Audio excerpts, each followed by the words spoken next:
हरे कृष्णा। अगली एक बहुत ही कॉमन क्वेरी पेरेंट्स को होती है कि इतनी सारी वैक्सीन मार्केट में अवेलेबल है, वो कैसे चूज करें कि उनको कौन सी वैक्सीन अपने बच्चे को लगानी चाहिए और कौन सी नहीं। क्योंकि हर कंपनी वैक्सीन बनाने के बाद ऐसा प्रॉमिस करती है और ऐसा प्रमोट करती है कि उनकी वैक्सीन सबसे इंपॉर्टेंट है, बट वैक्सीन तो बहुत कॉस्टली भी होती है। तो इसको सिंप्लीफाई करने के लिए समझना जरूरी है कि वैक्सीन 3 तरह की होती है। सबसे पहली वैक्सीन है essential vaccines. Essential vaccines are those vaccines जो गवर्नमेंट लगाती है free of cost as per the national immunisation programme. ये जो वैक्सीन्स है ये 12 ऐसी बीमारियों को कवर करती है जो पब्लिक हेल्थ के पर्सपेक्टिव से बहुत ही इंपॉर्टेंट है, जिनसे समाज के अंदर बहुत हाई मोर्टेलिटी एंड बहुत हाई मॉर्बिडिटी होती है। तो ये वैक्सीन सबको लगानी ही चाहिए। दूसरी होती है इंपॉर्टेंट वैक्सीन्स। ये ऐसी वैक्सीन्स है जो सिर्फ private clinics and nursing homes में मिलती है और चार्जेबल होती है, और वो Indian academy of paediatrics that is IAP schedules के हिसाब से दी जाती है। आईएपी शेड्यूल में नेशनल इम्यूनाइजेशन शेड्यूल की जो वैक्सीन्स है वो तो होती ही है, प्लस ये कुछ एक्स्ट्रा इंपॉर्टेंट वैक्सीन्स भी होती है जो कि 5 बीमारियों को कवर करती है। Hepatitis A, typhoid, flu, chicken pox and mumps. ये 5 बीमारियां समाज में कॉमन है और ये एक पर्सनल हेल्थ प्रोटेक्शन के लिए होती है, ताकि बच्चों की स्कूल एब्सेंटिज्म कम हो, पेरेंट्स का वर्किंग डे लॉस ना हो और बच्चों की क्वालिटी ऑफ लाइफ इंप्रूव हो सके। थर्ड वैक्सीन होती है जिनको बोलते हैं ऑप्शनल वैक्सीन्स। ये वैक्सीन इनको वैक्सीन ऑफ स्पेशल सिचुएशन कहा जाता है। तो ये वैक्सीन सिर्फ सेलेक्टेड पॉपुलेशन को दी जाती है, जैसे कि रेबीज वैक्सीन, जब किसी को रेबिट एनिमल तक काटा है तब दी जाती है। जैसे कि मेनिंगोकोकल वैक्सीन, यदि कोई यूएस या अफ्रीका जा रहा है या जिसको एचआईवी है या जिसका स्प्लीन का प्रॉब्लम है तो उनको ये वैक्सीन दी जाती है। तीसरी है येलो फीवर वैक्सीन, यदि कोई अफ्रीका या साउथ अमेरिका में ट्रेवलिंग करने की प्लान कर रहा है तो ये उनको वैक्सीन दी जाती है। और होती है कॉलेरा वैक्सीन, यदि कोई फ्लड अफेक्टेड एरिया या कॉलेरा एंडेमिक एरिया या कॉलेरा आउटब्रेक में ट्रेवलिंग कर रहा है तो उसको ये वैक्सीन दी जाती है। और एक है जापानीज एन्केफेलाइटिस वैक्सीन।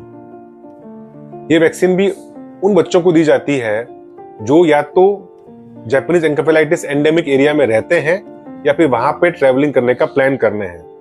जैसे कि इंडिया में कुछ states something like Orissa, Bihar, Jharkhand, Chhattisgarh, UP, MP, या साउथ के अंदर कर्नाटका, तेलंगाना, आंध्र प्रदेश, जहां पे जापानीज एन्केफेलाइटिस कॉमन है, वहां जाने वाले बच्चों को ये वैक्सीन दी जाती है। Are you still confused? So let's simplify. जो वैक्सीन गवर्नमेंट देती है दैट इज एसेंशियल वैक्सीन्स, वो हर किसी बच्चे को मिलनी चाहिए। दोज पेरेंट्स जो थोड़ा अफोर्ड कर सकते हैं उनको प्राइवेट से जो एक्स्ट्रा वैक्सीन्स होती है, इंपॉर्टेंट वैक्सीन्स जो बच्चों को typhoid, hepatitis, chicken pox, flu और मम से बचाती है, उनको भी लेना चाहिए। और जो पेरेंट्स जिनको फाइनेंशियल कंस्ट्रेंट्स नहीं है या फाइनेंशियल लिमिटेशन नहीं है, they can opt for all vaccines at private hospital, जहां पे वो अपने समय और अपनी कन्वीनियंस के हिसाब से वैक्सीन लगवा सकते हैं और जहां पे पेनलेस वैक्सीन्स भी ऑफर की जाती है। Now this painless and painful is real confusion and it's a myth that painless vaccine don't give any pen.